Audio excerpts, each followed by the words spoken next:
Political wife ప్రేక్షకులకు నమస్కారం. మిత్రులారా, మరొక స్టింగ్ ఆపరేషన్. ఈసారి స్టింగ్ ఆపరేషన్ ఏంటంటే, ఆ పత్రిక ఆయన పేరు మీద లేదు, కానీ నా పత్రికనే అని పబ్లిష్డ్ బై అని వాళ్ళ భార్య పేరు రాసుకొని 2 లక్షల రూపాయలు, అక్షరాల 2 లక్షల రూపాయలు ఒక తహసీల్దార్ను డిమాండ్ చేసి, ఆ తహసీల్దార్ మీద అవినీతి విక్రమార్కుడు అని చెప్పేసి, ఆయన ఎవరో కాదు, ఐనవోలు తహసీల్దారు విక్రమ్ కుమారు. సో ఆయనను అవినీతి విక్రమార్కుడని నిందలు వేసి పైసలు ఇవ్వకపోతే వార్తలు రాయడం, 2 లక్షలు డిమాండ్ చేయడం చాలా హరాస్మెంట్. సో ఆ పరిస్థితుల్లో ఆయన అవినీతి విక్రమార్కుడు అని రాస్తే, ఆయన అవినీతి విక్రమార్కుడు కాదు, విక్రమ్ సింగ్ రాథోడ్ రా అని చెప్పేసి ధైర్యంగా, చాలా ధైర్యంగా పోలీస్ స్టేషన్లో ఫిర్యాదు చేయడం. రెడ్ హ్యాండెడ్గా పోలీసులు, ఐనవోలు పోలీసులు అతి చాకచక్యంగా రెడ్ హ్యాండెడ్గా ఐనవోలు ఎస్ఐ పట్టుకున్నాడు.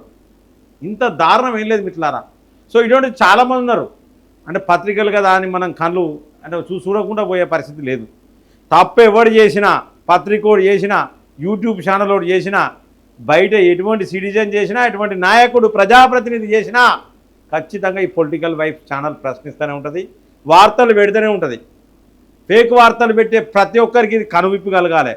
ఎంఆర్ఓలు కావచ్చు, ముఖ్యంగా టార్గెట్ ఎంఆర్ఓలను చేసిండ్రు ఇక్కడ. ఎందుకంటే ఎంఆర్ఓలు భయపడతారని చెప్పేసి. సో మరి ఎంఆర్ఓలను ఎందుకు టార్గెట్ చేసిండ్రు, అసలు ఏం జరిగింది అనే వివరాలు ఒకసారి మనం తెలుసుకుందాం. ఆ స్టింగ్ ఆపరేషన్ ఏంటిది, ఏ విధంగా జరిగింది, అడ్డంగా దొరికిండు, జైలు వేరు, ఇద్దరు జైలు వేరు వాళ్ళు, దామెర రాజేందరు, దామెర రవీందర్ అని చెప్పేసి. సో మరి వాళ్ళకు ఆఫీసు లేదు, కార్యాలయం లేదు, వాళ్ళ పేరు మీద పత్రిక లేదు, ఏదో ఒక పత్రిక మేము కొనుక్కుంటే మాదే అయిపోయిందని చెప్పేసి. మరి ఇంత జర్నలిజం అంటే ఈ విధంగా ఉంటుందా? దీన్ని జర్నలిజం అందామా, ఎర్నలిజం అందామా, మరి మీరే కామెంట్ చేయాలి మిత్రులారా. సో ఖచ్చితంగా, ఎందుకంటే మనం ప్రతి ఒక్కరి తప్పు చేయని ప్రతి ఒక్కరికి మనం అండగుందాం. మనల్ని ఆశ్రయించిండు ఆ ఫలానా తహసీల్దార్ విక్రమ్ కుమార్, మనల్ని ఆశ్రయించిండు. మనల్ని ఆశ్రయించడం వల్ల మనం ఖచ్చితంగా అతనికి న్యాయం చేయాలనే ఉద్దేశంతో అతన్ని గైడ్ చేయడము, ఒక స్టింగ్ ఆపరేషన్ చేయడం జరిగింది. సో ఫస్ట్ ఆఫ్ ఆల్ ఏం జరిగింది ఒక్కసారి ఆ ఆడియో విందాం మనం, ఎందుకంటే ఆడియో వినాలి మనం. హలో,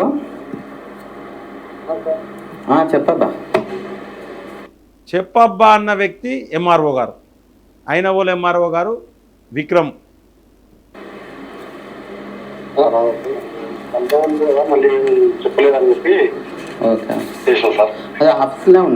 ఏం చెప్పలేదని చేసిండట. నేను ఆఫీసులోనే ఉన్నా అని ఎంఆర్ఓ చెప్పిండు. చూడబ్బా, జరా ఏదన్నా కూడా కొంచెం జెన్యున్గా నువ్వు కూడా ఆలోచించు. మస్తు బాధ అనిపిస్తుంది నాకు. అసలు ఆలోచిస్తేనే అసలు ఆ పేపరు 2 సార్లు చూసే వరకు నాకు మనసు అంతే ఎట్లా బీపీ నిన్న నాకు ఇట్లా సుర్రుని పెరిగి అసలు ఏమైనా అయితే అన్నట్టు అనిపిస్తుంది. అంత బాధ అనిపిస్తుంది. ఏంటంటే ఆయన మీద వార్తలు రాయడం వల్ల వాస్తవానికి కొంతమందికి హెల్త్ ఖరాబ్ ఉంటుంది. ఆయనకు బీపీ పెరిగి చనిపోయే పరిస్థితికి వచ్చింది. ఒకానొక దశలో ఆత్మహత్య చేసుకుందాం అనే పరిస్థితికి విక్రమ్ వచ్చిండు, ఎంఆర్ఓ విక్రమ్. అట్లా కాదు కదా అబ్బాయి, అన్న అమౌంట్ అది ఇది అంటే అడగాలి, కానీ పేపర్లో రాసుడు ఇదంతా అయితే వ్యక్తిగతంగా మంచిగా అనిపించాలి నాకు. వ్యక్తిగతంగా నన్ను ఏదో టార్గెట్ చేసినట్టు అనిపించింది. ఇప్పుడు వాస్తవంగా నా పరిస్థితిలో వేరేటోడు ఉంటే బీపీ రేజ్ అయ్యి చచ్చిపోయేటోడే. మీరు రాసిన వార్తకు విజిలెన్స్ ఎంక్వైరీ చేయాలంటే నేను అంత తప్పు చేసిన అబ్బా. రెవెన్యూలో ఉండి జాబ్ చేసి నేను ఒకటి మా మదర్ ప్రామిస్ చెప్తానా, నువ్వు వచ్చి అయిన వల్ల ప్రత్యక్షంగా కానీ పరోక్షంగా కానీ ఒక్క కారణాన్ని నేను అలిగేషన్లలో పాల్గొన్నట్టుంటే నేను దేనికంటే దానికి ఉంటా. ఆయనే వాస్తవానికి ఏంటంటే ఈ విక్రమ్ గురించి చెప్పాలంటే ఏంటంటే సేవా కార్యక్రమాలు చాలా చేస్తాడు. హన్మకొండలో ఆర్ఐగా చేసిండు, పినపాక ఖమ్మం జిల్లాలో చేసిండు. పినపాక ఖమ్మం జిల్లాలో చేసినప్పుడు చాలామందికి సేవా కార్యక్రమాలు చేసిండు. మంచి వ్యక్తి కాబట్టి అవినీతి విక్రమార్కుడు అంటే టైటిల్ పెట్టాడు. మస్తు చాలా బాధ అనిపించింది. తనకు చాలామంది చుట్టాలు ఫోన్ చేయడము, అడగడం, ఇదంతా మనస్తాపం చెంది సొసైడ్ చేసుకుందామనే పరిస్థితికి మిత్రులారా. సో అటువంటి పరిస్థితి పోయిన క్రమంలో మన దగ్గరికి వస్తే మనం గైడ్ చేసినాం. అలాగే ఐనవోలు ఎస్హెచ్ఓ, ఐనవోలు ఎస్ఐ, ఆయన స్టింగ్ ఆపరేషన్ చేసిండు ఐనవోలు ఎస్ఐ. సో మరి ఆయనకు నిజంగా ఒక బిగ్ సెల్యూట్ ఐనవోలు ఎస్ఐకి. ఎందుకంటే బ్రహ్మాండమైన స్టింగ్ ఆపరేషన్, అది మామూలు కాదు. ఒక ప్లాన్ ప్రకారం ఒక పగడ్బందీగా పట్టుకున్నాడు. ఎవరో చెప్పిన దాన్ని పట్టుకొని నన్ను ఇంత చేస్తే అయితే నాకు అసలు ఎట్లా అనిపిస్తుంది మాట్లాడాలన్నా కూడా నాకు లాస్ట్కు ఇక ఎట్లా అనిపించే పొద్దున మాట్లాడమంటే మాట్లాడినా. తిమ్మింగలం అంటే ఏందబ్బా తిమ్మింగలం, నేను అంత గలీజ్గా ఉన్నాను అబ్బా, లంచాలు తీసుకుంటా. అవినీతి తిమింగలం అని రాసిండు. ఆరోపణలు చేయొచ్చు, కానీ ఆరోపణలు చేయడానికి ఆయన రాజకీయ నాయకుడు కాదు. ఆధారాలు ఉంటేనే ఆరోపణలు చేయాలి, ఆధారాలు లేకుండా చేయొద్దు. లేకున్నానా సార్ ఇప్పుడు మనం పొద్దున్నే మాట్లాడుతున్నాం, మనం డిస్కషన్ ఇప్పుడు అంతా అయిపోయింది కదా సార్, మార్నింగ్ అయిపోయింది, ఇక మొత్తం అయిపోయింది. మీరు 3 సార్లు వార్తలు రాస్తారు, అయిపోయింది. ఇక ఇప్పుడు పైసలు కావాలి. ఇప్పుడు అదే బాధ, నా వర్షన్ కూడా కొంచెం వినాలి కదా. నా బాధ అంతా ఏంటంటే నువ్వు దగ్గర ఉంటేనేమో, ఇప్పుడు నేను ఆఫీస్లో ఉన్నా, దగ్గర ఉంటే మంచిగా ఉండు. అదే మీకు తెలియదా సార్, ఇప్పుడు జనరల్గా మీరు తీసుకుంటే ఇట్లా తెలుసుకుంటా అన్నారు కదా. నేను ఇక వాళ్ళని అమౌంట్ తెలుసుకుంటా అన్నారు కదా. ఈ మహానుభావుడు ఏం చేసిండంటే, గీసుకోండి ఎంఆర్ఓ దగ్గర 2 లక్షలు వేసినా అని చెప్తాడు, నాతో మాట్లాడతాడు. అసంపర్తి ఎంఆర్ఓ దగ్గర 10 లక్షలు నొక్కాలని చెప్పి నాకు చెప్తా ఉంటాడు. నాకు రోమార్చ నిక్కుతానే మిట్లారా, రక్తం బాయిల్డ్ అవుతానే, ఒక సచ్చిన శివం లెక్క అయిపోయింది. చూసినా ఆయన ఎంతవరకు చెప్తాడు, ఏంది కథ, ఈయన కథ ఏంది, ఈయన కార్కారేంది, చూద్దాం ఈయన కథ ఏందనేది చూద్దామని చెప్పేసి. సో ప్రతి ఒక్కరు కూడా దయచేసి మిట్లారా ఖచ్చితంగా ఈ ఒక్క వీడియోని లైక్ చేయండి, ఎందుకంటే ఈ వీడియో చాలామంది చేరుకోవాలి. మనం ఖచ్చితంగా మంచి తహసీల్దారులను కానీ మంచి ప్రభుత్వోద్యోగులను కాపాడుకోవడం కూడా మనకు చాలా ముఖ్యం మిట్లారా. ఇలాంటి పత్రికలు ఏంటంటే చెడ్డ పేరు తీసుకొస్తాయి. చాలామంది ఉన్నారు డిజిటల్ మీడియా పేపర్లు నడుపుకుంటూ మంచి వాళ్ళు చాలామంది ఉన్నారు. నిజాన్ని నిర్భయంగా చెప్పే పత్రికలు చాలా ఉన్నాయి. నాకు తెలిసిన పత్రికలు 200-300 పత్రికలు ఉన్నాయి. కానీ ఇటువంటి పత్రికలను చూసినప్పుడు ఏమనిపిస్తుంది అంటే, ఖచ్చితంగా వీళ్ళకు కఠినమైన చర్యలు తీసుకోవాలి వీళ్ళ మీద. విషయం అయితే నేను ఏం మాట్లాడలే అబ్బాయి, ఎవరి గురించి కూడా ఏం మాట్లాడలేదు. ఏదైనా ఉంటే చెప్పినా ఇజ్జత పోతాయి. నా పరిస్థితి మీ సీనియర్ రిపోర్టర్లకు అందరికీ తెలుసు, నేను ఎటువంటి అనేది. సార్ అంటే ఒక 2 వరకు అట్లా చేరాను సార్. 2 అంటే ఎంత? అంటే 2 అంటే ఎంత చెప్పు. 2 lakhs వరకు చేరాను సార్. 2 lakhs 2 అంటే 2 lakhs అట నవ్వుకుంటా. 2 లక్షలకు ఎన్ని సున్నాలుంటాయి మిట్లారా? 2 లక్షల రూపాయలు 3 రోజులు వార్తలు రాసి 2 లక్షల రూపాయలు అడుగుతారు. వీళ్ళ కార్యాలయం లేదు. వీళ్ళు 68 మంది జర్నలిస్టులు పెట్టినారు. మరి 68 మందికి ఎన్ని వేల జీతాలు ఇస్తారు? అసలు వీళ్ళ ఆర్ఎన్ఐ ఏంటిది? ఈ పత్రిక వీళ్ళ పేరు మీదనే ఉన్నదా లేదా అనేది ఈ ఎంఆర్ఓలు చెక్ చేసుకోరు. మరి చూసేవాళ్ళు చాలామంది వార్తలు చదివేటోళ్ళు వాళ్ళు చెక్ చేసుకోరు. ఎవరిని పడితే వాళ్ళని బెదిరియొచ్చునా? ఎంఆర్ఓ అంటే ఏంటి? ఒక మెజిస్ట్రేట్, మండలానికి ఒక మెజిస్ట్రేట్. అంటే ఇప్పుడు ఆయన ఐనవోలు మండలానికి ఆయనే మెజిస్ట్రేట్. అటువంటి ఎంఆర్ఓను బెదిరించడం ఎంతవరకు దారుణం ఇది? అంటే ఏందబ్బా, నేను అంతగానో అన్యాయం చేస్తే నేను ఒప్పుకుంటా అబ్బా. నేను ఏం తప్పు చేయలే, ఇప్పటికి కూడా నేను అంటానా తప్పు అనేది చేయలే అబ్బా. 2 లక్షలు అంటే మా జీతం 92,000 అబ్బా. దాంట్లో పిల్లల చదువు. నువ్వు నా గురించి తెలుసుకో. వాస్తవంగా ఏంటంటే నీకు ఎవరో నా గురించి మిస్గైడ్ చేసినట్టున్నది. వాస్తవంగా నేను ఒక 10 రోజులు ఎంక్వైరీ చేసుకో నా గురించి. సార్ మీరు చెప్పింది మొత్తానికైతే 2 లక్షలు అడిగినారు, మీరు విన్నారు.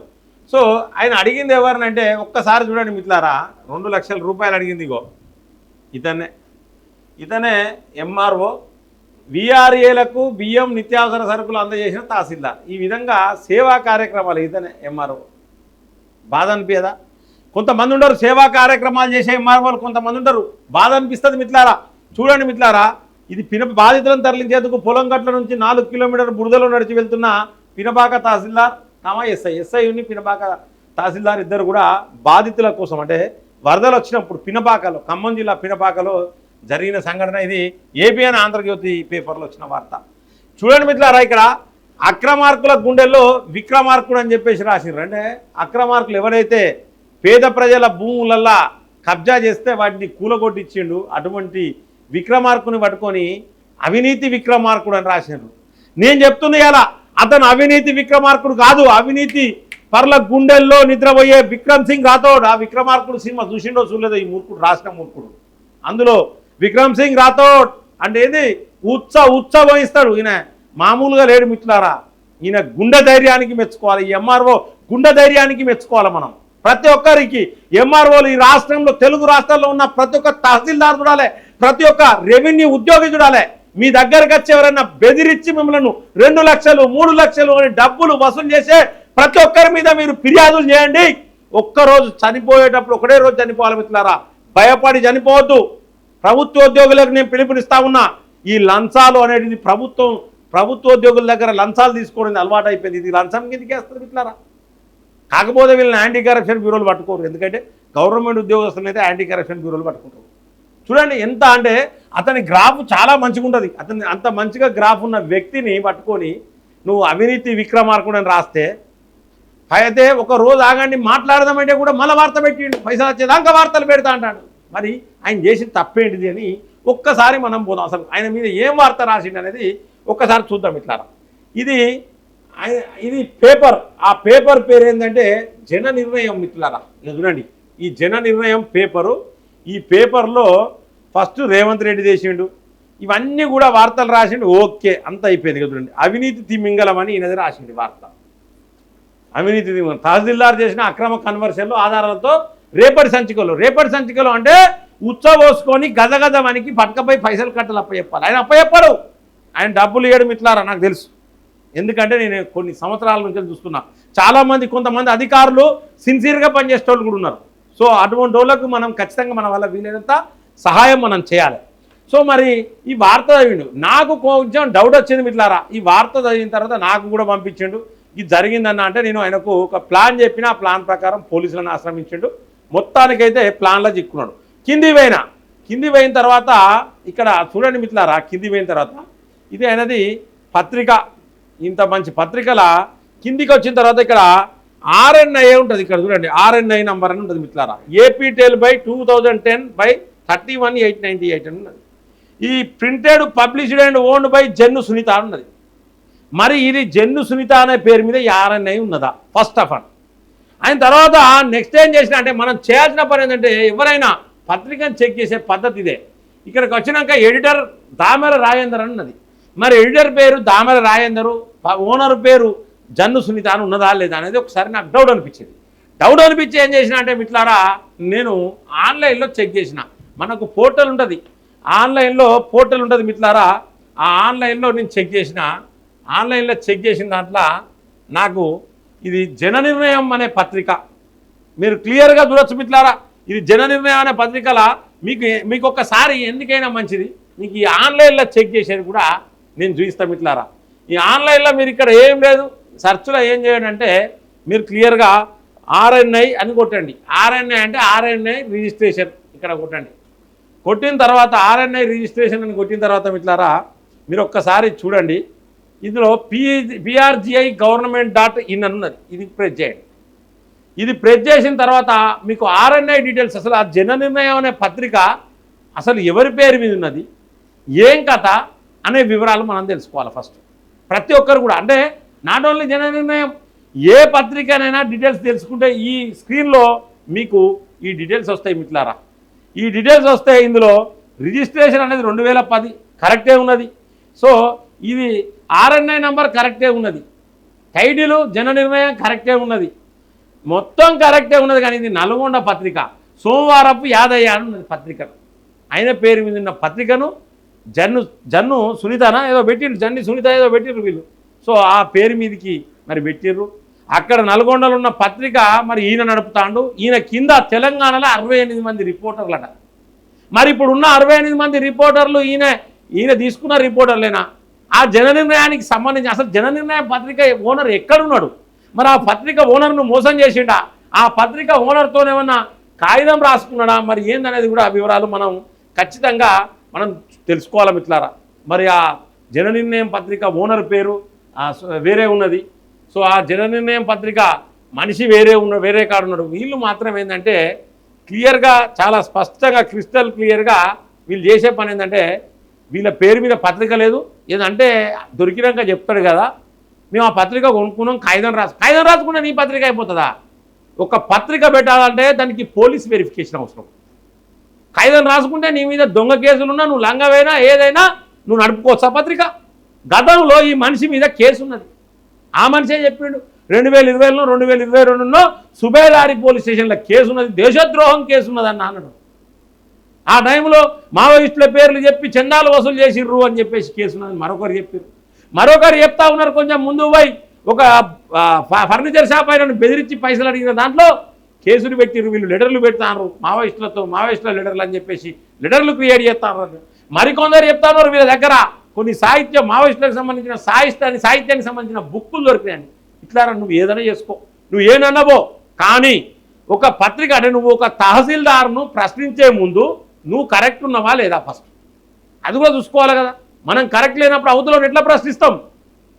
ఇలాంటి పత్రికలు అంటే మనం పత్రిక పెట్టుకుంటే ప్రజలకు అండగా ఉండాలి, అవినీతిని ప్రశ్నించాలి, మనం రాసే వార్త అవినీతి గుండెల్లో రైళ్లు పరిగెట్టాలి. అటువంటి వార్తలు రాయాల్సిన మనం ఇలా పక్కదారికి పోతే మరి ఎవరు సెట్ చేయాలి?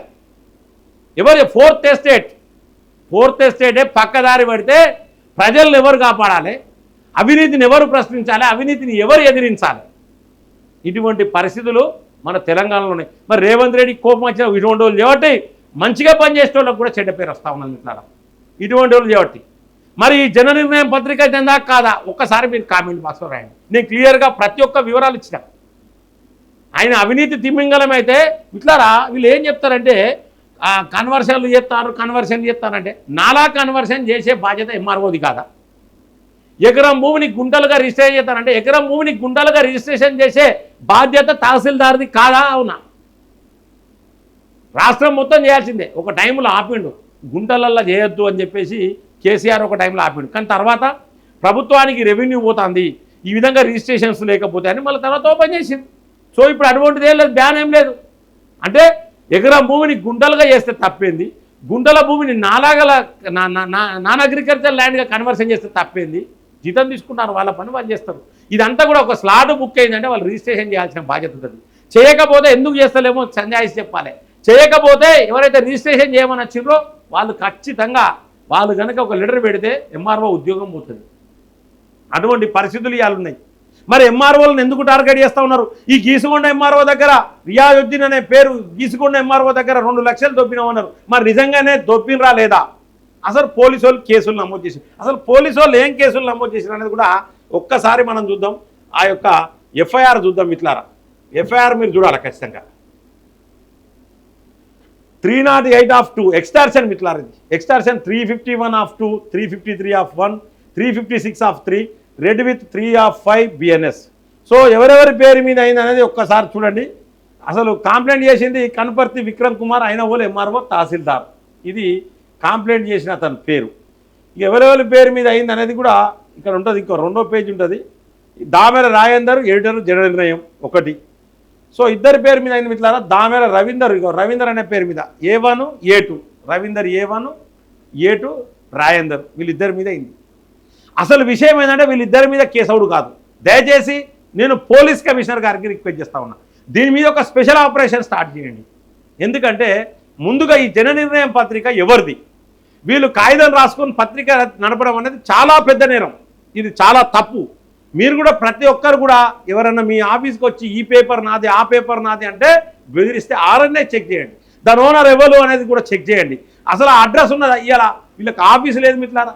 పత్తిపాక షాయంపేటలో ఒక మారుమూల గ్రామాన్ని ఉన్న పత్తిపాక నుండి వీళ్ళు ఆఫీస్ నడుపుతూ ఉన్నారు. కనీసం కార్యాలయం లేదు. మరి రిపోర్టర్లను పెట్టుకున్నారు. ఆ రిపోర్టర్లకన్నా తెలుసా ఈ జన నిర్ణయం పత్రిక ఓనర్లు వీళ్ళు కాదన్న సంగతి? కాగితం రాసుకుంటే 100 రూపాయల బాండ్ పేపర్ మీద రాసుకుంటే పత్రికలు వస్తాయంటే ఇంటింటికి పత్రికలు అవుతాయి మిత్రులారా. సరే మేము పెట్టుకున్నాం, అడ్రస్ చేంజ్ పెట్టుకున్నాం, యజమాని చేంజ్ పెట్టుకుంటే ఎప్పుడవుతుంది? మరి అయినాక కదా మీరు వార్తాపత్రికలు నడిపించాల్సింది. అంటే ఇలా పేపరే మీ పేరు మీద లేదు. ఎంఆర్ఓలను బెదిరించడం. ఇక నెక్స్ట్ టార్గెట్ మాది అసంపర్తి అని చెప్పారు మిత్రులారా.